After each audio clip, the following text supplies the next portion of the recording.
This is Terms of Reference. I'm your host, Stephen Laddick. Michael Lenczner is the CEO and founder of Ajah, a Canadian-based company which offers an online platform for researching funders to the nonprofit sector. Its service, called Fundtracker, merges dozens of government and public data sets with its own proprietary research so that users can track grant-making by foundations, corporations, and governments. Ajah's award-winning nonprofit initiative, PoweredByData, leverages their expertise to develop a more effective social sector by working with various stakeholders to publish better open data.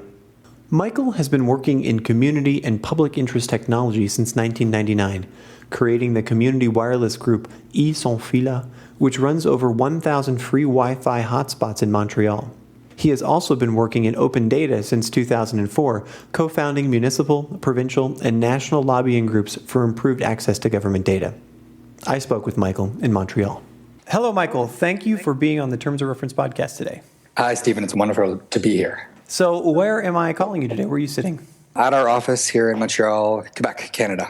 I think that's probably a great place to start. Which one is our office? I know that You are the CEO and co-founder of multiple organizations. You are a serial social entrepreneur here. Is the office Ajah? Is it PoweredByData? Why don't you sort of take us through what it is that you're doing right now? Sure. So we started a company along with another co-founder, started a company in 2010, and that's called Ajah or Ajah. And we sell a commercial service where we track who funds who in the Canadian nonprofit sector. And then we sell that information as a service back to fundraisers at different Canadian nonprofits. And then we had a social initiative. We're doing obviously a lot of consulting, and my background is in the nonprofit sector. So I wanted to be doing projects that weren't only commercial in nature, and certainly work on the supply side of open data. So for that side, we have an organization that now has charitable status called PoweredByData. And that's for our non-commercial work, where we work to try to empower the nonprofit sector to have better access to data and to use that data. So it sounds like you almost have a cannibalistic social enterprise from your commercial enterprise.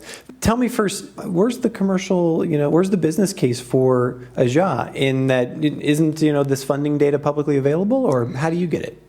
A lot of it's publicly available, absolutely. Little known fact, we're trying to make it a better known fact, but that Canada has the best data on its nonprofit sector out of any country in the world. It has a similar collection of information about its charities that the U.S. does. The U.S. there's a 990 form that's filled out by charitable organizations, and then that's made available to the public. But in Canada, we go one better, and that information is digitized properly, made machine readable by the revenue agency, and then made publicly available, and is now available as open data. So we use that as a basis for a lot of the information in our service, but then we go beyond that and add value by adding other data sets and doing some different analysis. Why don't you sell the company for a second? What's the kind? Sure. What other kind of value add would you? If I'm in a Canadian nonprofit, what sort of other value add would I find from it? So a kind of big principle that we try to work on is not looking at trying to understand that you, as a fundraiser, need to think about the world as a donor and think about how donors express and talk about their work, which is not necessarily the same way that fundraisers want to think about their work. So fundraisers will often say, I'm looking for operational funds for my organization. Who funds operational funds? And the answer is, not very many people are interested in doing that. I was going to say, that's the holy grail across the universe, right? So what we really try to do is, because of that kind of difficulty of differences in the way that funders express or see their work and nonprofits see their work, especially with the private family foundations that are less staffed, probably. We focus a lot on to be able to do reverse lookups. So looking at charities that are similar to yours and seeing who funds them. And we built in a few features like that. So when you search through our database, you can search through it as we'll tie your account to your organization, because we have profiles on every single charity in Canada. And you can look at people that have funded you, which is probably not that interesting. There's often some surprises, but it's more to look at other organizations similar to yours, and we can recommend organizations that, share X number of funders with you for you to look through them and see where they're getting their money. And often that's a better way of identifying funders and of qualifying them. So that's part of it. And then to support that way of doing things, it's really focused on the transactions, on the gifts, less than the words of the funders. So while we do have profiles on the funders, we really try to focus on the gifts. So one of the ways we pull in information about corporate funders is try to find out where they gave money. So this reverse lookup works. And the way we do that is we look through annual reports of charities. We've looked through 10,000 annual reports so far as of a year ago, actually. So it's more than that now. Looking through charities' annual reports to see who they thank as a corporate donor. So we create profiles of corporations based on where they show up in different annual reports. I was just going to say, I was wondering where the twist was going to be there, and there it is. Wow, that's fantastic. Have you had organizations come to you and say, "Hey, get me out of your database because you're giving away my business intelligence," essentially?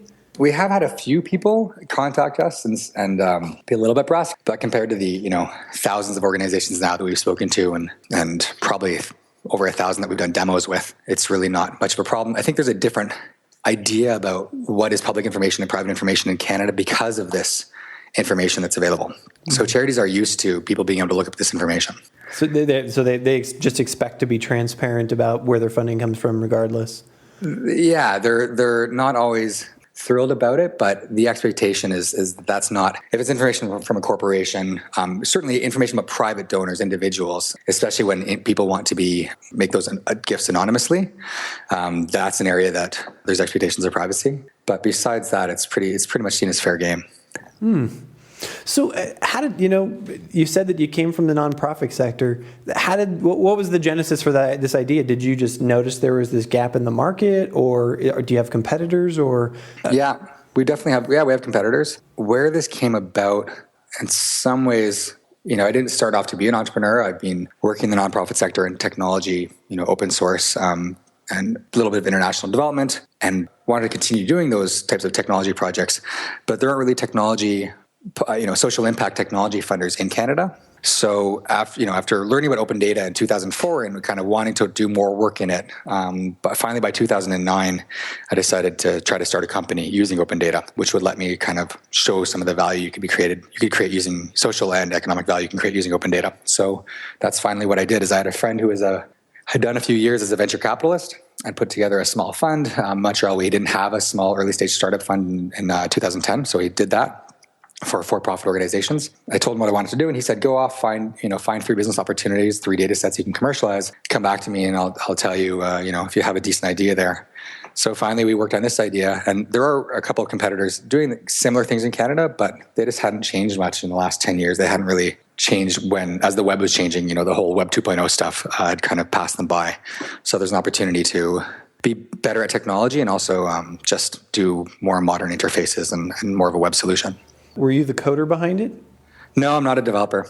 I've been involved in technology projects and project managing software projects for a long time, but no, I don't write code. So it doesn't scare you. You talk the web, but you don't build it. Yeah, and that was a great example why we couldn't do this as a nonprofit, was that we needed to give out equity to developers. Ah, okay. Rather than basically you're giving out, okay, fantastic. Yeah. So how big's your team now? Well, the software part is pretty much done. It's pretty mature. So we don't have a full-time developer. We just have contract part-time developers. And we have a team of 4 of us on the company. So it's a small team. And then another few of us work on the PoweredByData stuff, social. That social stuff is now 3 people. So I'm an emperor of 2 very small kingdoms. That's the best kind of emperor. It's manageable. Yeah. So take us to the PoweredByData. How does that differ from the commercial offering, and how does it not cannibalize your business? So no, it kind of does the opposite of cannibalize. It actually, it's true that we did work to lobby one of the data sets that we use to be made more available actually under the Open Data Portal instead of just publicly available on the government's website. But really, there's lots of opportunities to commercialize existing public data. Reuters Thomson hasn't tracked down all of them and kind of executed on all of them. There's lots of opportunities out there. So with the PoweredByData, we want to just increase the amount of data that's made available, and then with Ajah, we're actually just working on commercializing those. So we're actually launching our second service now, which is around again commercializing open data as Ajah. And what's that second service? That's a service called GrantStory, actually, and that kind of came about in the same way, where we're looking for structured data about gifts that were made in the domestic nonprofit sector. And there is in Canada structured data on data that you can find on foundations, who they give to, and that data is reported to the Canada Revenue Agency, like the IRS, and then they key in that information. It's available to structured data there. But to find information about corporate gifts, for example, it's very difficult. And same thing with government gifts, government awards, grants to the nonprofit sector. It's really hit or miss. So we're trying to think, why don't corporations specifically want to share this information of who they're giving money to? We did some market research into that, and we found that one of the main problems actually was their difficulty internally of working with their internal communications web team and getting the CSR department getting attention from the web department and the communications team. You mean they just didn't have the cachet to be able to walk up to the web team and say, we need space, kind of thing? Yeah, we need better space. So how normally you find information about corporations' community investment is, you'll look at their, which is what they call their grant making, you'll go find it in their environmental, social reporting. Mm-hmm. And it's, there's three types of information. There's environmental footprint, there's your diversity usually, and hiring practices. Then there's your community investment, and usually have a page and on 2 or 3 projects, and then it'll say we gave away $40 million last year. You're like, wow, that's $20 million a project. Yeah. And then we looked around at all different people's websites, and you see the odd map here and there. I remember one of our main banks had a Google map that was obviously from 2006 in 2012. The point what GrantStory is just a way to add a part to your website, a microsite that's integrated, that has the same look, but that shares information about your grant making. And the kind of side benefit is that it'll also create an XML feed or some structured data about your grant making that be made available as open data for companies like mine and other people out there, policymakers and everyone else who uses this data. Okay, so this is actually something you're selling into the corporation. Yeah, this would be something to sell to the corporation to help them promote their grant making, but the kind of side impact, the social impact, I'd say, is that we're making the structured data available about their grant making. So it's like bringing IATI. All the funders are now publishing their information about their the large international funders are publishing information about who they're giving money to. It's bringing that benefit to mainly corporate grant making, but also other people that don't have structured information about their granting activities. And have you found that there's uptake? I mean, obviously you've done the market research to find that there's, this service is interesting to a lot of corporations. Where has been your champion? Is it the CSR department, or is it some other department within a corporation that says, yes, we want this service? It's early days. So this is something that we've just been working on since, we started to do some market research in the spring. And, we just finished mock-ups, recently. We're starting to go more full speed on it now. But, so we've talked to limited people. We talked to people, 70 people, let's say. And definitely it's the CSR departments where people don't know about what they're doing. So there's a bit of reticence around, well, we don't want more people to apply for money. Right. That was my next question. Was are you about to flood their inbox, basically? But at the same time, you literally have organizations that are giving money to their employees' kids' schools, and the employees don't know about it. Sure. They have no idea where this 10, 20, 30 million dollars is going to. And that's one of the main reasons why you do it, why you do this investing, is you want to have the branding, you want to be giving back, but also you want to be, it's for employee retention is an important it's an important aspect to it, because then the employee understands that, hey, the corporation actually cares about the life outside the business, right? And if you look at this, there's very little awareness of the that maybe they have a giving program, but actually awareness of what the impact is and what's happening. It's very limited, and that goes from the employees also all the way up to the board. Where does the board know that you're giving gifts in their community? And that's just because it's very hard information to find. I'm thinking, big future vision here, but I mean, would this hack away at the perception of the big evil corporation potentially? Well, I think that's there's obviously huge things that corporations do, but it is a bit of an unnuanced kind of idea, and I think to provide more information about, to show what those gifts are, it makes it harder to have that kind of opinion. That's a fantastic initiative. I love it. Yeah, so there's a great side effect of having more open data. So that came from definitely the work we did on Ajah, but also the work we're doing with PoweredByData to try to create more structured information, but to try to encourage people to do that because it's good for the community. It's good for there's a public benefit aspect to it. It doesn't necessarily make people move. So to have a personal interest in that, where it reflects better on your organization as a side effect, you're contributing information to different stakeholders. We think that's the winning formula. Mm-hmm. Yeah. You've probably helped quite a few nonprofits at this stage find either funding or just locate a funder or Sure. improve their business development, for lack of a better way to look at it. Is there a particular one that you can think of, either maybe in the early days of Ajah or maybe now that you have a robust offering that sticks out, and where somebody called you or you got a response and they're like, we couldn't have done it without your service? Well, I remember early days we're just starting to make the product available, and we didn't have a sales team at all. And somebody contacted us and said, I've used, we had, before you could access 10 profiles for free, and then you got cut out. And that was just kind of a way of building awareness of our product, of our offering. And the person said, I've made $15,000 on your free profiles. Wow. Are you hiring? She was a contract fundraiser. And she's like, I have a background in sales and fundraising. It's like, are you hiring? And either marketing or sales. We're like, that's interesting. That's a great story. Yeah, come on. And we ended up hiring her. I hope she's still with you. Yeah.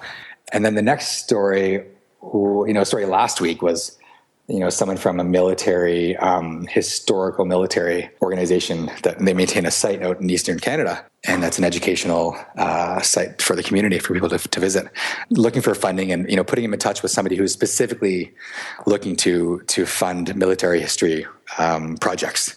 So it's great when you can just, put two people together where it's such an obvious connection. And so you sort of lead me to another question. With thousands and thousands of these forms and profiles and reports that you're going through, I got to believe that a machine's reading most of those, right? Yeah. So we we scrape data automatically from the Canada Revenue Agency. Before they wanted to send you CD-ROMs and have you request CD-ROMs. And that really wasn't our style because you were like, that's awesome. Company. You're awesome. That's a CD-ROM. Yeah. Yeah. So we were scraping that information, but eventually, we knew that the Open Government Initiative in Canada was strong enough that for a young company wanted to use information that was already deemed public, that wouldn't be a problem. So now that's made available as open data. But yeah, it's 90, maybe 80% of the data that we use is pulled in automatically, either from government grant making information sites or from the tax authority, and then we fill in all the rest of it with human stuff. Fantastic. Work. Yeah. Is there something that you've doing the human stuff? You just told the military site, the military story there. Is there another favorite, super oddball one? Hey, this person wants to fund research of poisonous frogs or something like that just sticks out? Well, we definitely talked to a lot of different nonprofits, profits that I've been in the nonprofit sector for 10 years before I started the company, but nonprofits that I hadn't been aware that they existed, really. So some certainly interesting stories talking to smaller Christian organizations that don't take money from the state or from the province that they're in, because that money is collected through lottery, through the state lottery. I thought that was really interesting. That's an interesting one. And principled approach. Funny stories, but really seeing people when I started fundraising, understanding it was so complicated. You had to learn it all through experience, and even finding new funders. It was kind of this gossip network that you needed to be part of, and then you'd hear about a grant the week before. If you had the right connections. So we're really trying to make it so that you don't need to spend half your time kind of maintaining an active social network in order to find out information about who's funding what. So now I've got to ask the tough questions. Sure. I've been in this business myself for going on 15 years now. Uh-huh. We often talk about the bid black hole and the cooked bid, right? Sure. Going out there and you'll submit something for a grant application or for a contract, in this type of sector, and you'll just never hear back. Or Sure. You'll submit something and you spent 3 weeks working on the proposal and it was awarded the day after the submission, and you're like, you didn't even have time to read my. Do you think that this is going to break down that barrier? Have you seen that type of thing happen?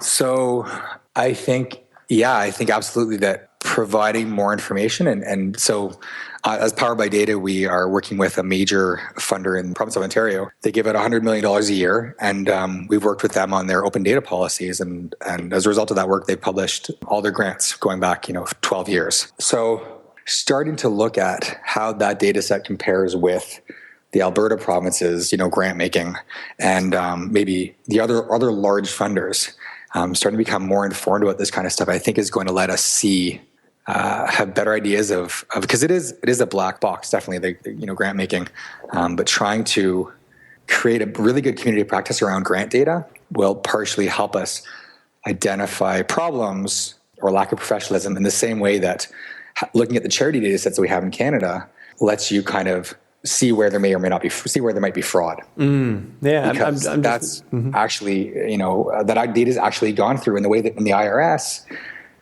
a lot of the data is never digitized. So you can't kind of automatically run queries on it. So to identify problems. And so you have a situation in the US where all this different states' attorneys kind of are missing information to try to identify fraud.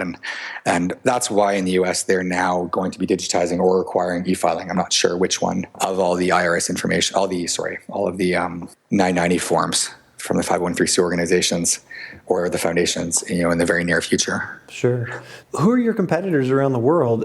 You're doing this in Canada. You're killing it up there. Is there similar organizations in the United Kingdom, in Europe, in the United States that you're partnering with? Or? It's pretty interesting because almost nowhere else in the world are foundations required to report who they give money to. So that happens in the US and Canada. In maybe other countries in the world, you might be required to report all your financials in a PDF and a statement, and your grants may make it into that. But in the UK, there's no reporting of the grants made by trusts, and that's what foundations are called there. And there's a group there called the 360 Giving Initiative that's been set up by several foundations. And they're saying this is ridiculous. We can't find out all these basic questions of who's doing what. So we're going to start a voluntary disclosure. And they hired people that were working on the IATI initiative to basically do something similar for domestic grant making, a machine readable standard for domestic grant making, so funders could publish that information. And that's happening now in the in the UK. In the US, you have the Foundation Center that has a Get on the Map program where it's encouraging foundations to report to them, to report through their grant making software directly to the Foundation Center. It's a little bit different than our project because unfortunately that data is not made available as open data. There's a non-commercial license that's put on it. And then in other countries, there's kind of not much happening. Those are the big ones, I guess. Yeah, Australia, the domestic. So we're very focused on domestic nonprofit sectors, but around the world. So Australia, they made an API to their charity data, I think 4 or 5 years ago. And, the Anglosphere countries are doing stuff. But part, again, of what we want to do as PoweredByData is create those best practices for people who've done work on what legal frameworks do you need to have a well-functioning nonprofit sector domestically, so that when countries are either establishing their civil society sectors or doing work on them to kind of improve that, there are legal frameworks that you can look at to try to implement in your country, but we would like to have the same thing for what are the data frameworks you need to have. So what data should you collect and what data should you make public to have a nonprofit sector that is informed, and also that international or local donors have faith in that nonprofit sector, have trust in it because they're aware that proper things are going on in terms of checking for fraud. Other than the grant project that you're currently rolling out right now, what's the next 5 years look like for you? Is there any for IATI? Do you expect anything to continue to develop there? Are there specific sort of a bucket list of projects that you're excited to work on? Sure. International, taking your company international. I think there's lots of opportunities to commercialize open data. So I think it's to the detriment of the IATI community and the international aid community that people haven't been working on creating commercial services in that. I'm always looking for opportunities in that space to commercialize that information. And, it's important to remember that when you commercialize, it doesn't need to be the impact doesn't need to, there's an impact to creating demand for the data that is social in and of itself. So if you're selling this information to, insurance companies, and there's not a social impact necessarily to that commercial service, but if you're increasing the demand of IATI data so that it's a better functioning ecosystem, that's the social impact. So I think people need to be very creative and hopefully come up with some commercial services in that space, in the international aid space. We're going to be working on pushing out GrantStory, but I think on the pro bono, we do get paid for a lot of the nonprofit work we do, but the social impact stuff, that doesn't have a commercial aspect to it. We'd like to create a good community of practice working on these questions of domestic nonprofit sectors and how can we have them be independent but also be very effective. How can we get unique identifiers assigned to organizations? Information like finding out more what activities are going on to make it easier for collaboration and for improved policy making, all that stuff. So there's a big area of work in the domestic stuff that I think is not being tackled so much right now. So trying to bring that into the open government partnership world and bring OGP world together with the international civil society people that are not so tech focused. How much of your time do you usually devote to that? I mean, you've got to run a company, you've got to make money, you got to put food on the table. Yeah, but the company is kind of running. And my passion is really on the social impact side. So I spend most of my time now on PoweredByData and obviously, getting the GrantStory product up and running. But in terms of selling Fundtracker and working on improving the product, that's handled by other people. So which is great. That's fantastic. Great success story then. Congratulations. Yeah. Well, I was never I didn't have a lot of experience with sales. So brought other people in to bring that expertise and to work on that day to day. Just a couple more questions. You're sort of a reluctant entrepreneur. You said at the beginning you didn't really set out to be an entrepreneur. What's been your sort of biggest challenge discovering this part about yourself and getting this thing up and running? What was, what were the biggest stumbling blocks that you had to overcome? Inexperience with sales is probably the biggest, challenge that I was unaware of going in. It took several years to really understand how professional sales is and how much work goes into it to make it work smoothly. It's really not just picking up the phone, calling people and, having a good cold call script. So that's been something I've really, it was a surprise, but I've really been happy to learn it. Now I have that appreciation for sales. That's it. The other challenge I was aware of going in was, people's disinterest in technology as a subject that, certain people are interested in it, but for the most part, people we talk with are focused on their work, on their lives, and on doing their jobs. So it's always a struggle to find the way to talk about how technology can have a positive impact on that without turning people off. Yeah, I just call it magic. We have magic over here. Yeah. And it will help you. Yeah. All right. Final question I want to ask you. You are deep in the open data world and you're clearly passionate about it. What is something outside of your company or one innovation or one piece of technology outside of the work that you do every day that you either geek out on or you just love and you think it's going to be super powerful in the future? I guess I'll give a shout out to Chris Taggart's project called Open Corporates. The work that he's doing and the work that the Open Government Partnership is doing to, very specifically get information about which companies are registered in every jurisdiction. So in your jurisdiction of whatever country you're in, to have that information be public, and then who are the owners of that company? That's a very concrete, small but very large, important thing, so that we know when someone gets a contract or when policies are changed, who benefits. So to have that information be public and to have it so that you can't have a lawyer register a company on your behalf. It's a kind of policy wonky detail, but it's tremendously important, I think, in the world we live in. So Chris Taggart's Open Corporates and the work that he and his people that work on that issue do, I think is a great project. Michael, thank you so much for your time today. It's been truly interesting. Okay, my pleasure. Thank you. You've been listening to the Terms of Reference podcast from 8preneur.com. Subscribe to us on iTunes.